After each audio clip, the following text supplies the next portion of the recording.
for inviting me and giving me the opportunity to discuss where we are and where are we heading with the treatment of heart failure. I have been fortunate enough to be involved in these trials since 40 years, and I came into an area in the mid-70s when we started to explore the benefits of beta blockers, and so there has been a long way to come where we are now, but the question is this good enough? And as we heard, there are still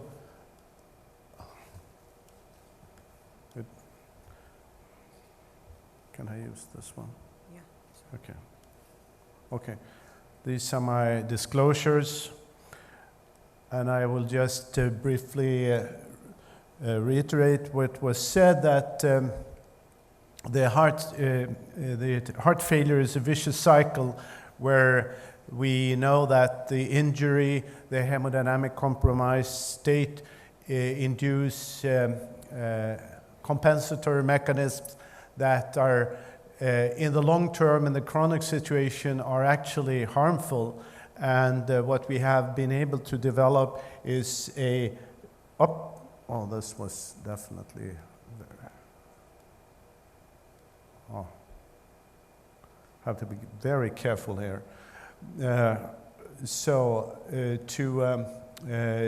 To counteract this situation that's evolved. Well, we have been able to do this through by the experience that was just reviewed, and these are summarized in the ESC guidelines that are updated about every 4th year. And the latest version, as I think you know, is from 2 years old. And in these guidelines, it was first of all summarized. I don't know what's the black part there, is summarized here, and there is a need to introduce neurohumoral antagonists, and the experience is that you need to have at least 2 RAS blockers in combination with a beta blocker, and then you have to assess with after the SHIFT trial, where we were intimately involved, and assess heart rate itself. And if heart rate is elevated and there is sinus rhythm, you should consider what to do with the heart rate to lower it, either increase the dose of a beta blocker and add ivabradine. And I will talk more about the importance of heart rate tomorrow. Anyway, this is based on extensive experience, and we heard that there is still a considerable risk to the people who have a diagnosis of chronic heart failure. But the cornerstone is this combination of neurohormonal antagonists, including an ACE inhibitor or an ARB, a beta blocker, and a mineral receptor antagonist based on several trials. So this extensive experience is the background we have reached. But the present model that was also alluded to is based on a neurohormonal imbalance, with vasoconstrictor forces having too much impact on and above vasodilator forces. What we have been trying to do in various efforts before is to increase the vasodilator forces and to compensate for that. They haven't been that successful so far, even if attempts have been very serious. The efforts around the use of natriuretic peptides were touched upon, and you all know about these natriuretic peptides, ANP and BNP in particular, and it was also reviewed the secretion of these peptides. There was about 10, 15 years ago, and in heart failure published about 10 years ago, an effort to use the these kind of concepts and try to inhibit the breakdown of natriuretic peptides through blocking Neprilysin, as well as inhibiting the angiotensin converting enzymes. So those combining that into one effort. However, and unfortunately, this attempt was not specific enough through the because also the aminopeptidase was inhibited in this effort, and the aminopeptidase inhibits the breakdown of bradykinin, and which induced angioedema. And this was documented in the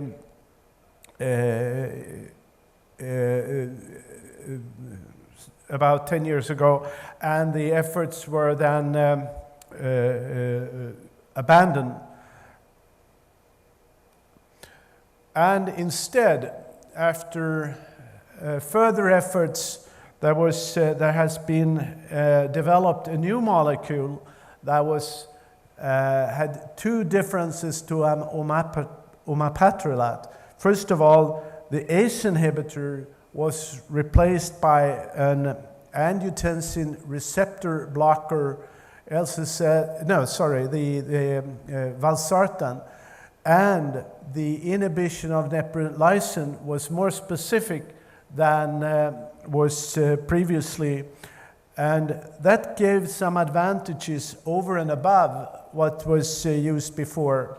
So this molecule, LCZ696, then could inhibit Neprilysin, which would enhance then endogenous natriuretic peptides, not only the BNP, ANP, but others as well, and we could come back to that. I want to remind you about that there are several, there is a whole family of peptides that are then broken down by Neprilysin. At the same time, Neprilysin has an effect on angiotensin II, and if inhibited, the angiotensin II levels would increase. And for this, the combination with valsartan that blocks the AT1 receptor is then, in this context, very fruitful because it blocks that potential disadvantage as well. So this combination is interesting, and it was possible to put it into one molecule, and which is then complex, and actually I won't go into it because it's about what I really am able to talk about, but it's the combination of the valsartan and sacubitril, which is the Neprilysin inhibitor, and it is bound by molecular bindings and dissolved when ingested. So in vivo, it works as these two separate aspects. So we were invited by Novartis to design a trial that could document the values of this agent in chronic heart failure. And the committee I was fortunate enough to work with was chaired by John McMurray and Milton Packer, and there was a group of us, and there was invited a data monitoring committee, which became headed by Henry Dargy, and which turned out to have a prominent role in during the conduct of this trial. There was also an endpoint committee chaired by Scott Solomon from Boston, and that adjudicated all important events in the trial. And then, of course, there was a setup of a huge study organization, because this study was powered to need more than 8,000 patients with chronic heart failure in order to assess what we set out to do. And we went ahead and designed and executed the study together with Novartis, and it ended up with a publication in early September, as you probably know, the Paradigm project in New England Journal of Medicine. And I'll tell you now why did it become published in New England, and what will it mean for the future for the treatment of these patients? First of all, in this type of approach, you need to have a defined and unmet need. That is the standard of care and what you can do above and beyond what's being provided, and that we have heard about already. So we needed to include symptomatic patients with chronic heart failure. And they should be defined either by having a recent hospitalizations for heart failure or clearly elevated levels of NT-proBNP. And they must be taking optimal treatment. And in this case, and I'll come back to that, was defined as at least an ACE inhibitor equivalent to a dose of enalapril 10 milligrams daily and for at least 4 weeks, and taking a beta blocker, an MRA, etc. Now, the next step was, what's the comparator? How are you going to show that this agent is better than optimal treatment? We wanted to do something more than just above. We needed to do something instead of and replace the current gold standard. And the current gold standard is the ACE inhibitor enalapril. And based on primarily 2 studies. The consensus study that we published in 1987, where the target dose of enalapril was 20 milligrams BID, not very well known that that was actually the target dose, and the mean dose was 18.4 milligrams. And the SOLVE treatment trial, maybe the most important in the concept of wide acceptance, where the target dose was 10 milligrams BID and the mean was 16.6 milligram. And that is, if we wanted to be better, show better than placebo effects, we needed to be at least above the 16.6 milligram dose used in SOLVE. Now, the molecule that I've talked about delivers a valsartan in a dose per tablet, 200 milligram of equivalent to 160 milligram. So that is the documented beneficial dose of a valsartan in chronic heart failure. So that was what we were intended to do. Now, why this combination? So let's see what the effects of this LCZ 696 has in hypertension. So in this study, it was compared that valsartan 160 milligrams compared to LCZ 200, now including then 160 milligram, and there is an additional 5 millimeters of mercury blood pressure lowering, which then could be ascribed to the combined, to the added effect of the Neprilysin inhibition in the molecule. So at least in hypertension, that seems to be more effects. But we were talking about heart failure, where the reduction of blood pressure isn't that critical. The next thing was to make sure that the dose level achieved, as I said, was high enough. And we did that by an active run-in period. When this trial was designed 5 years ago, there wasn't any real phase 2 program, so we didn't really know the dose, optimal dose level, and how to get there. But we had, so to say, we designed a phase 2 trial within the phase 3 trial that was the part of the run-in period.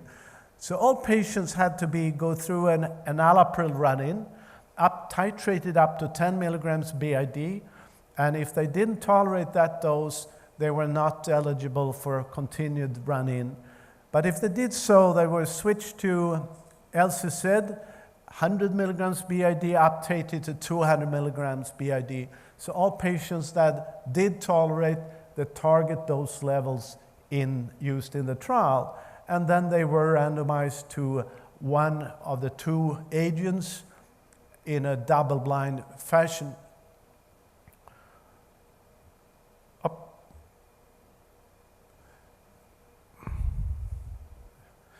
The next thing is to choose and pick an endpoint that is achievable to impact on. And in this sense, we used a composite that is a mortality as well as a morbidity endpoint. And the cardiovascular mortality or heart failure hospitalization is an endpoint that we have used now in a number of trials, from the DIDGE trial, the CHARM program, the EMPhASIS trial, the SHIFT trial, and also then in this trial. It includes both the progression of heart failure syndrome reflected by their hospitalization as the risk of death. And in particular, if you want to influence cardiovascular outcomes, you need to pick endpoints that reflect this type of events. Furthermore, this endpoint has, as a summarized, been used in heart failure trials and modifiable by these agents that have been the milestones in the development of our treatment. And once again, reminding you that this program was not adding on, but it was replacing the documented and the cornerstone treatment that is using an ACE inhibitor with an agent, a new class of drugs called ARNI, Angiotensin receptor and Neprilysin inhibitors, ARNIs. And if that would be better than an ACE inhibitor. I have shown you the dose levels, and these are the dose levels used in various landmark trials, from the consensus trial, as I mentioned, and to other trials over the years. And another aspect that I want to remind you about in this context is the different types of natriuretic peptides.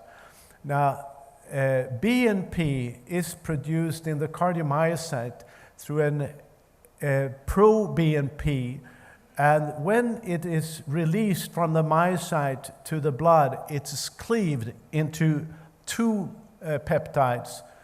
The BNP peptide, that is the biologically active peptide, and NT-proBNP, and you know about this.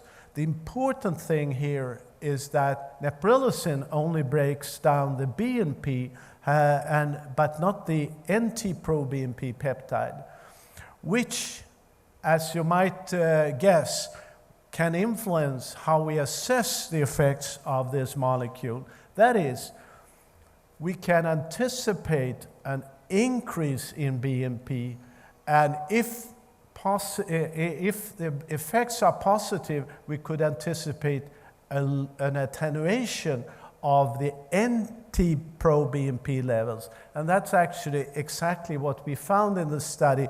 This is a modified picture of what I'm going to tell you about later.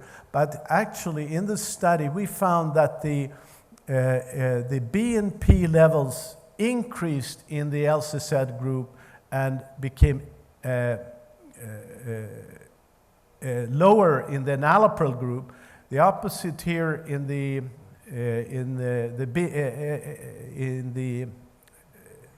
NT-proBNP, where they were lowered in both groups, but more so in the LCZ groups.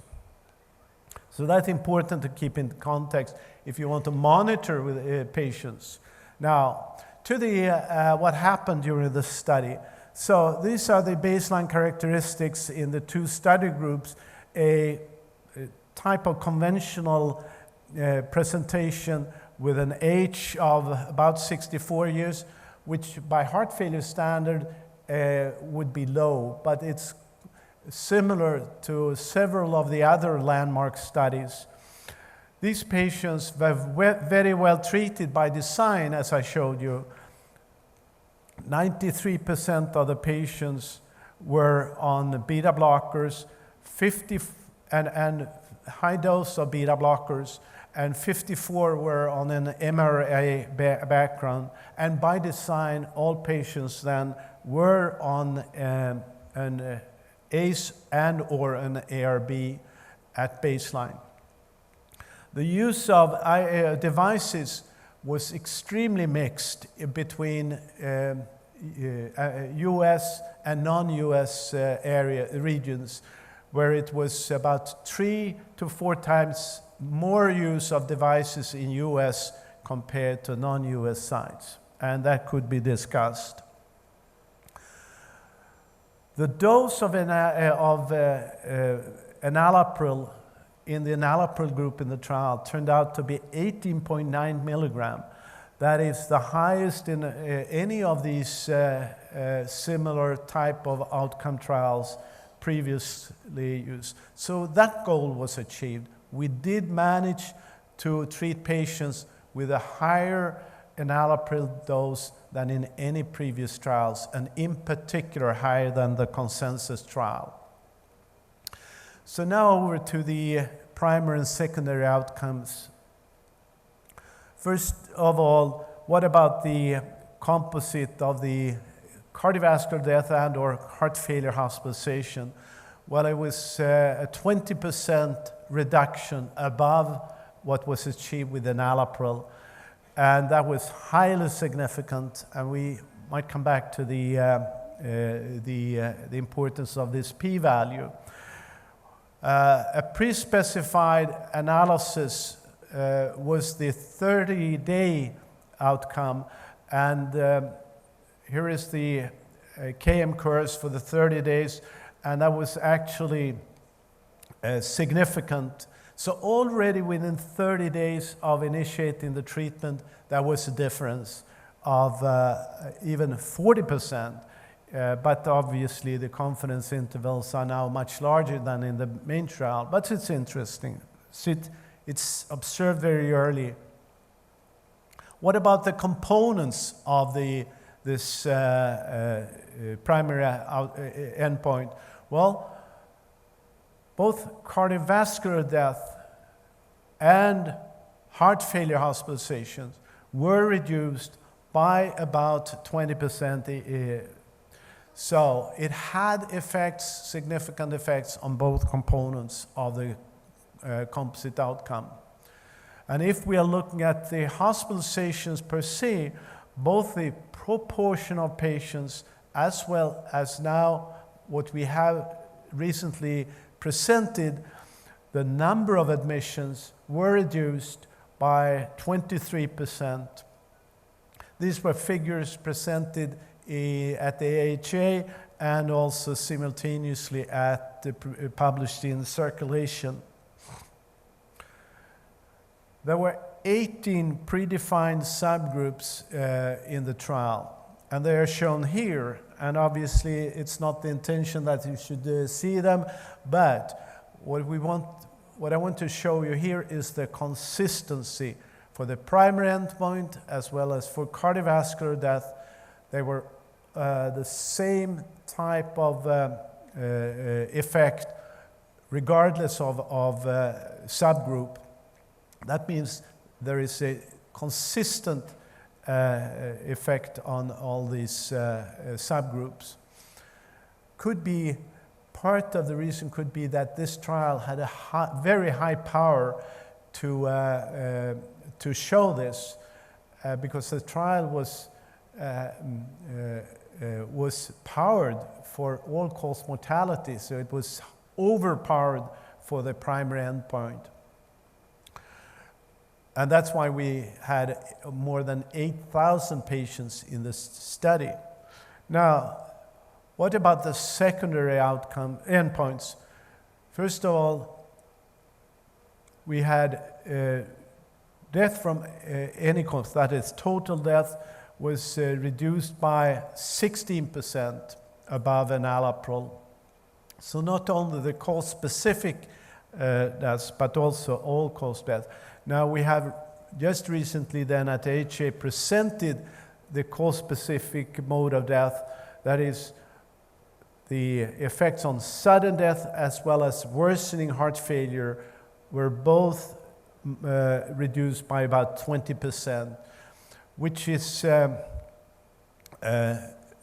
that the sudden death was reduced is interesting in this context, because that's by these type of agents uncommon that we can show that above the use of above what's shown with beta blockers. Now 93% of these patients had a beta blocker on board, as I said.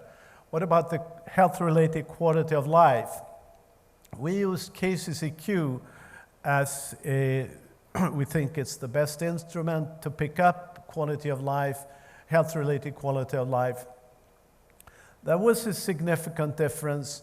As you know, this is a scale of 1 to 100 in 8 domains, but a 1.64 difference doesn't sound to be a major difference, but it was highly significant and it's in the right direction, and I'll just comment it shortly. While the new onset atrial fibrillation or the protocol-defined decline in renal function were not difference between the two groups, so we could not prevent the development of atrial fibrillation above what can be done within enalapril. Now, KCCQ is an instrument that has 8 domains for various types of parts of health-related quality of life, and all the domains were affected positively, as well as the overall summary score, what I showed you in the previous slide, and the clinical summary score. Now, what this means in the context of managing heart failure, there is a need for additional analysis, and I'm sure we'll present further analysis of this endpoint. The NYHA classifications were significantly improved, but once again, there are subtle differences, highly significant though, once again, compared to enalapril. Some additional exploratory outcomes that we have recently presented. First of all, hospitalization for any cause, not only heart failure, were reduced significantly, 12%, and the number of admissions, that is of all hospitalizations during the study conduct, was reduced by 15%. And this is the KM curve for the hospitalization for any cause, and as you see, the curves are diverging over the 27 months mean period of the study. So it's a little more than 2 years.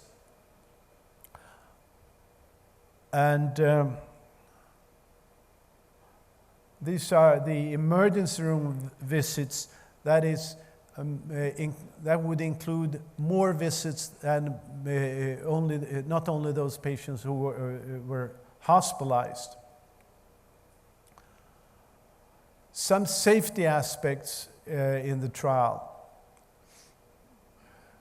Well, we saw that this is a better blood pressure lowering agent than the valsartan alone.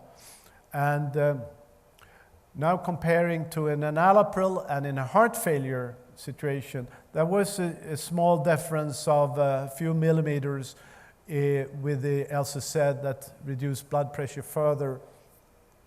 But that could indicate something more than just blood pressure.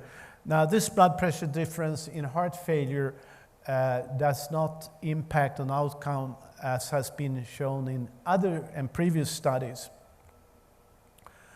But it's a signal that there were more hypotensive reactions in the LCC group, However, severe symptoms or hypotensive reactions were rare, even if there were more in the LCZ groups. Renal impairment was less pronounced in the LCZ group, as was hyperkalemia, serious hyperkalemia. Now, the hypotensive or adverse events leading to permanent drug discontinuation, if we look into the hypotension as such, there were fewer patients, there was no significant difference. That was very rare that it actually led to discontinuation. And obviously, one reason for this is that all patients had been tested already during the run-in phase, and we could discuss that. And there were fewer patients withdrawn due to renal reasons. One concern early on had been that experience from the Overture trial with the Omapatrilat, and so angioedema was carefully monitored and adjudicated, and there were 19 cases in the LCZ group and 10 in the enalapril group, but none was really serious, and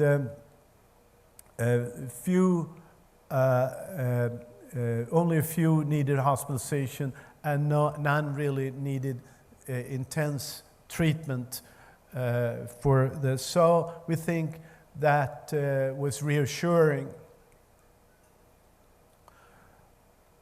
Now, what about the p-value here?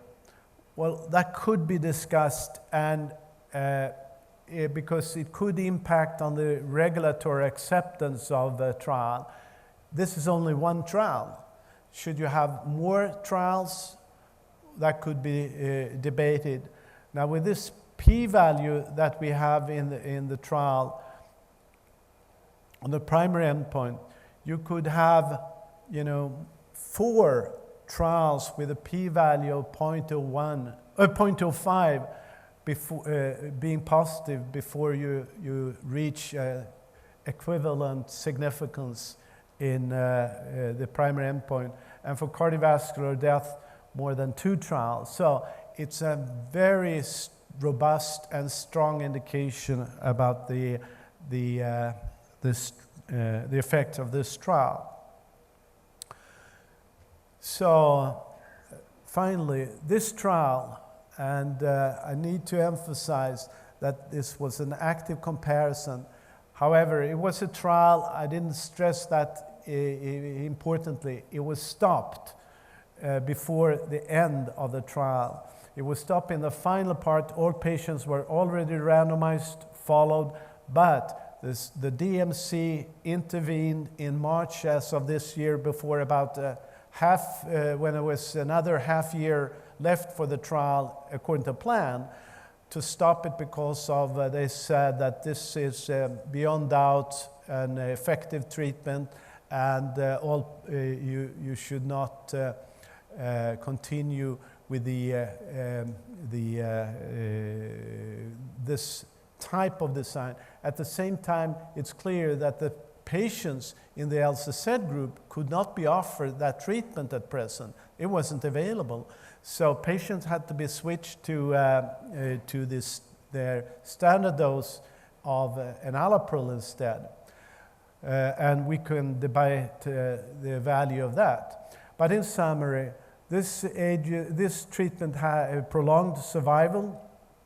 Patients on this treatment were less likely to do symptomatic deterioration, less likely to deteriorate in renal function and worsen heart failure over time, and less likely to die from suddenly or from worsening heart failure.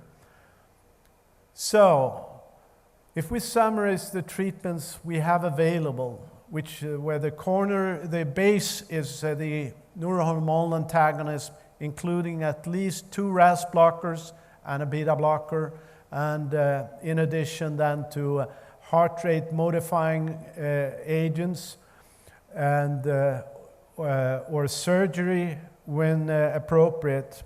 We are now facing a situation where one of these base stones, so to say, could be replaced by a new class of drugs in the future. So there is more to come, and we might debate how and when.